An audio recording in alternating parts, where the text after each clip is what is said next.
बोलो सियावर रामचंद्र की जय। राम कथा के रस के तुम भक्त रासुमति धीर। आई सुवासन करिए प्रभु तेज पुंज कपिवीर। लखन सिया रामचंद्र की जय। तो कल का प्रसंग था कि राजा जनक जी ने यज्ञशाला में श्री सीता जी को बुलवाया। फिर यहाँ श्री शिव जी ने माता सती को सीता जी के स्वरूप का वर्णन करवाया और कहा कि सीता जी के मुख की उपमा लायक कुछ है भी नहीं। उसके बाद जनक जी ने अपने जो वृंदावली बखानने वाले थे भाट लोग, उन्हें बुलाया। उनसे कहा कि जो हमारा प्रण है वह सभी को आप लोग बतलाइए। बोले बंदी बचन बर सुनहु सकल महिपाल। पन विदेह कर कहीं हम भुजा उठाई विशाल। लखन सिया रामचंद्र की जय। तब बंदी जनों ने श्रेष्ठ वचनों के साथ कहा कि हे राजाओं, सभी लोग सुनो। जो राजा जनक जी का प्रण है वह हम भुजा उठा करके, हाथ उठा करके कह रहे हैं।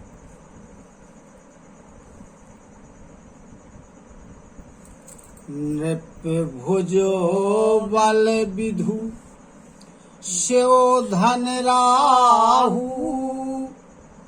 गरऊ कठोर विदित सब काहू।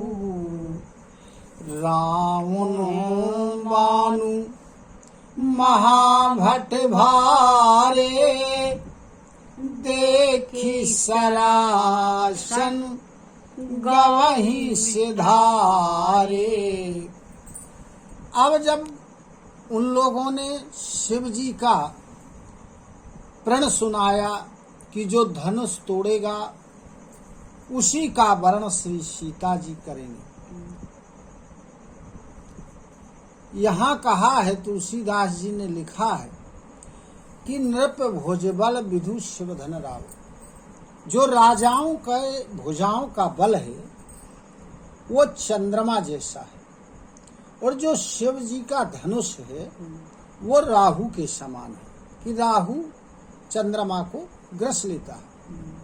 यह सबको मालूम था कि जो शिव जी का धनुष है वो वजन में भी भारी है और कठोर भी है, क्योंकि जो महाभट थे, महायोद्धा थे रावण और बाणासुर,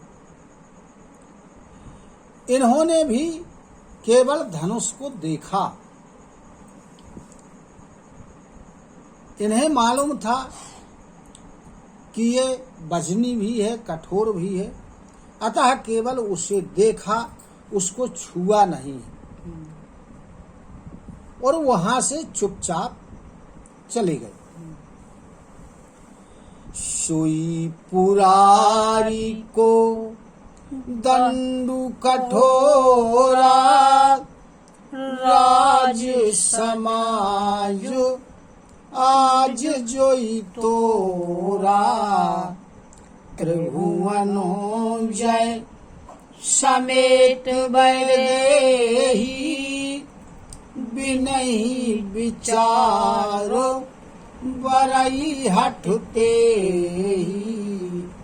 कहने लगे कि भाट लोग कि वही यह शिव जी का धनुष है जिसे रावण बाणासुर देख करके प्रणाम करके चले गए।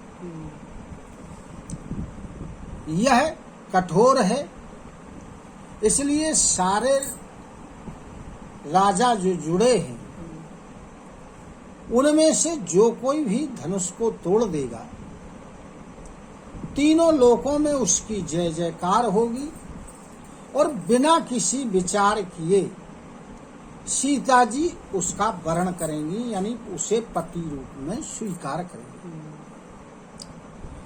सुनि पनो सकल भूपे अभिलाषे, भट्ट मानी अति सय मन माथे, बरी करो बांधी उठे अकुलाई, चले इष्ट देवन सिरनाई। अब जब सुना सभी राजाओं ने कि राजा जनक जी का यह प्रण है, तब सभी अपने मन में ललचा उठे और जो वीरता के अभिमान में थे, अभिमानी राजा थे कि हम बहुत वीर हैं, वे मन में बहुत तमतमाने लगे और उन्होंने क्या किया कि कमर को कसा और बड़े व्याकुल होकर अकुला करके उठे जल्दबाजी और अपने इष्ट देव को प्रणाम किया, यानी धनुष हम तोड़ेंगे, ऐसा उनने अपने मन में विचार किया। तमकी ताकी तक शिव धन धरही, उठई न कोटि भांति बल करोही, जिनके कछु विचार मन माही, चापो सपीपो मही पे न जाही। वे जो तमतमा करके उठे इष्ट देवों को सिर नवाया, बड़े ताव से शिव जी के धनुष की ओर देखते और फिर अपनी दृष्टि वहीं जमाते हैं उसी धनुष पर, और फिर उसको उठाने के लिए करोड़ों प्रकार के उपाय करते हैं। अब उन्हीं में कुछ राजा ऐसे थे जो विवेकशील थे, तो जो विवेकशील राजा थे उन्होंने अपने मन में विवेक किया और वो धनुष के पास ही नहीं गए। तमक की धरही धनुढ़ न उठई न चलही लजाई, मनहु पाई भट बाहुबल, अधिको अधिको गरु आई, लखन सिया रामचंद्र की जय। जो मूर्ख राजा थे वो तमतमा करके धनुष को बड़े चाव से पकड़ते हैं और करोड़ों उपाय करते हैं, लेकिन जब वो नहीं उठता तो बड़ी लज्जा लगती है कि अब सभी जो उपस्थित लोग हैं वे कहेंगे कि इनमें तो कोई बल ही नहीं, इसलिए उन्हें लज्जा आती है। और ऐसा लगता है कि मानो वीरों की भुजाओं का जो बल पा करके ये जो धनुष है ये और भारी होता जा रहा है, वजनी होता जा रहा है। भूपो सहस दस एक ही बारा, लगे उठावन तरई न तारा, डरई न शंभु सरासन कैसे, कामी बचन सती मन जैसे। अब लिखा है कि 10,000 राजा एक ही बार धनुष को उठाने लगे, एक बार, लेकिन वो धनुष टस का मस नहीं हो रहा है, हिल भी नहीं रहा है उनके द्वारा। कैसे नहीं हिल रहा है? जिस प्रकार यदि कोई कामी पुरुष कामुकता की कितनी भी बातें यदि किसी सती स्त्री से करे, तब भी सती स्त्री का सतत्व डिगता नहीं है, उसका मन विचलित नहीं होता है। सब नृपो भये जोग उपहासी, जैसे बिनु विराग सन्यासी, कीरति विजय वीरता भारी, चले चापो कर बरबस हारी। अब जो सब राजा थे जो धनुष को उठाने के लिए गए थे, सब हंसी के पात्र हो गए। कैसे हो गए हंसी के पात्र? जिस प्रकार यदि कोई व्यक्ति संन्यास ले लेता है और फिर भी उसमें वैराग्य पैदा नहीं होता, यानी उसे राग रहता है इस संसार की वस्तुओं में, संसार में, इसमें यदि उसे त्याग की भावना उसके अंदर जागृत नहीं है, तो वो फिर किस बात का सन्यासी? वो तो हंसी का पात्र है, उपहास का पात्र है। अब जो राजा धनुष उठाने के लिए गए थे, धनुष उनसे नहीं उठा, तो धनुष के हाथों उनकी 3 चीजें चली गई। एक क्या चला गया? कीर्ति। अब कीर्ति चली गई, अपयश हो गया कि इनसे धनुष उठा नहीं है। और विजय, हार गए वो, तो इसलिए विजय चली गई, उनकी वीरता चली गई। अब क्या लोग कहेंगे कि जी वीर है? जब धनुष ही नहीं उठा तो लोग कहेंगे कि इनमें वीरता है ही नहीं। श्री हतो भय हार ही राजा, बैठे निज निज जाई समाजा, नृपन्हो विलोकी जनक अकुलाने, बोले बचनु रोष जनुसाने।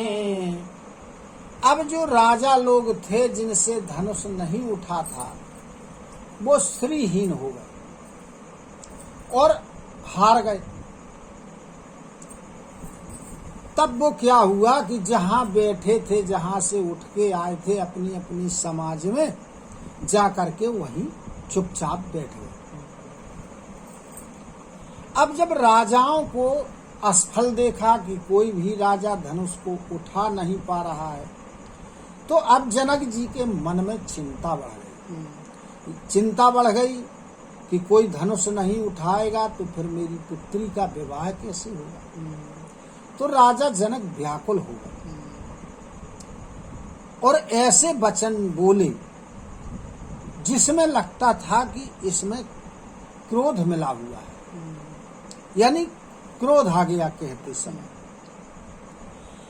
दीपो दीपिके भूपति नाना, आए सुनी हम जो पन उठाना, देवो धनुज धरी मनुज शरीरा, विपुल वीर आए रणधीरा।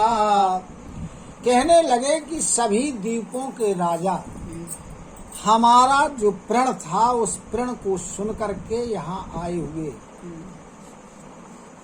राजाओं की तो बात छोड़ो, बोले देवता राक्षस राजाओं का रूप धारण करके यहाँ आए हुए। और सब कैसे हैं? युद्ध में बड़े प्रवीण हैं, बड़े बलशाली। बड़े बड़े राजा हैं। कुंवरी मनोहरी विजय बड़ी, कीरति अति कमुनीय। पावन हार विरंचि जनु, रच्यो न धनु दमुनी। लखन सिया रामचंद्र की जय। अब इस धनुष को तोड़ने से प्राप्त क्या क्या होना था?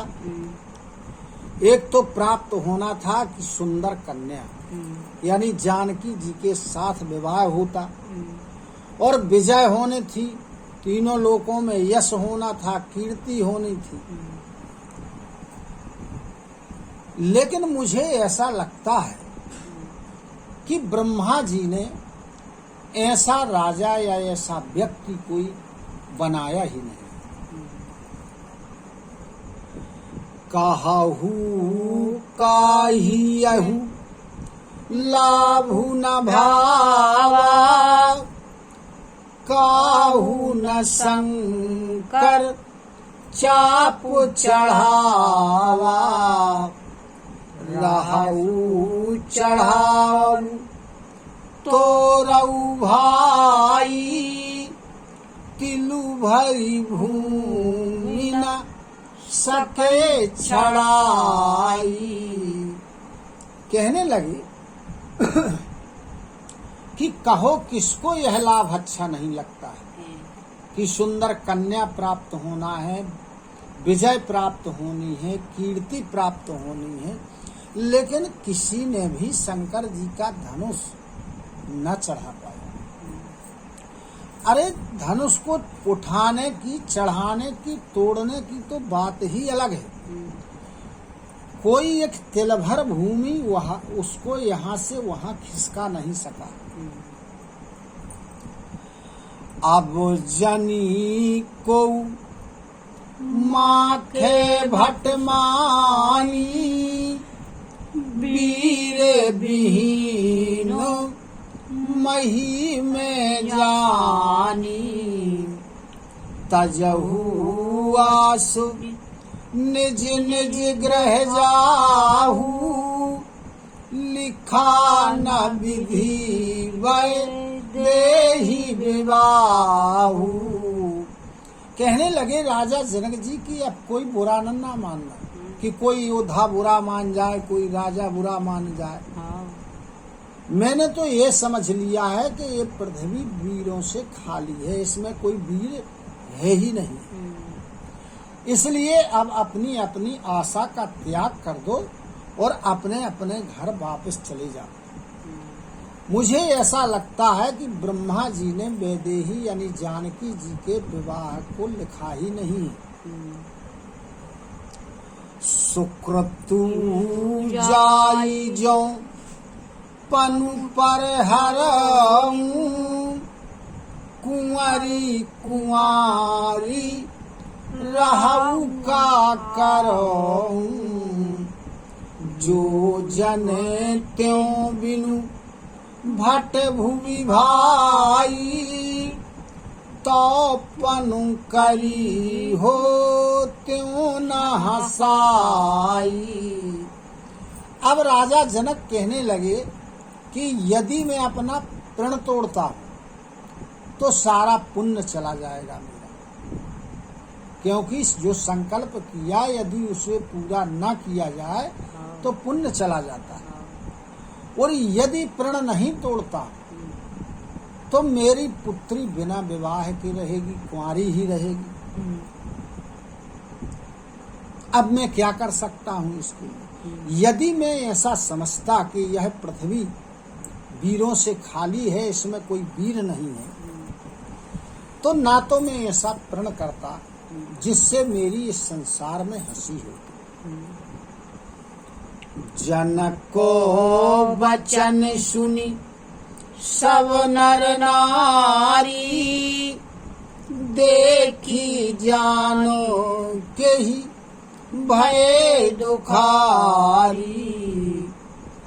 माखे लखन कुटिल भई भोहे, रद पट फर कत नयन रिसोहि। अब जब जनक जी के वचनों को सभी उपस्थित स्त्री पुरुषों ने सुना, नगर के निवासियों ने सुना, तो वो जानकी जी को देख करके बड़े दुखी हुए। राजा जनक जी ने कहा था कि अब इनका विवाह ही नहीं होगा, तो लोगों को बड़ा दुख हुआ, सभी स्त्री पुरुषों। अब यहाँ पर जब जनक जी ने ऐसा कहा तो लक्ष्मण जी को क्रोध आ गया, उनकी भौहें टेढ़ी हुई, गुस्सा आ गई उनको। लक्ष्मण जी, उनके होंठ फड़कने लगे और जो नेत्र थे उनके वो लाल हो गए क्रोध के कारण। कही न सकत रघुवीर डर, लगे बचन जनुमान। नाई राम पद कमल सिरु, बोले गिरा प्रमाण। लखन सिया रामचंद्र की जय। अब क्रोध तो उन्हें आ गया, भौहें टेढ़ी हो गई, होंठ फड़कने लगे, नेत्र लाल हो गए, लेकिन भगवान श्री रामचंद्र जी के डर के कारण कुछ कह नहीं पा रहे। और जो जनक जी के वचन थे वह उन्हें बाण के समान लगे। तब उन्होंने भगवान श्री रामचंद्र जी के चरण कमलों में सिर नवाया और फिर सिर नवाने के बाद और सत्य वचनों के साथ कहने लगे। अब क्या कहते हैं लक्ष्मण जी, यह प्रसंग कल होगा। बोलो सियावर रामचंद्र की जय। कथा विसर्जन होते सुनहु वीर हनुमान। जो जन यहाँ से आए हो सो तहाँ करऊ पयान। श्रोता सब आश्रम गए शंभु गए कैलाश। रामायण मम हृदय में सदा करऊ तुम वास। लखन सिया रामचंद्र की जय। उमापति महादेव की जय। पवन सुत हनुमान की जय। गुरु गोविंद की जय हो। जय जय सीताराम, जय जय राधे श्याम। नमः पार्वती पते हर हर हर महादेव। हरि शरणं हरि शरणं हरि शरणं हरि शरणं हरि शरणं हरि शरणं हरि शरणं हरि शरणं हरि शरणं हरि शरणं हरि शरणं हरि शरणं।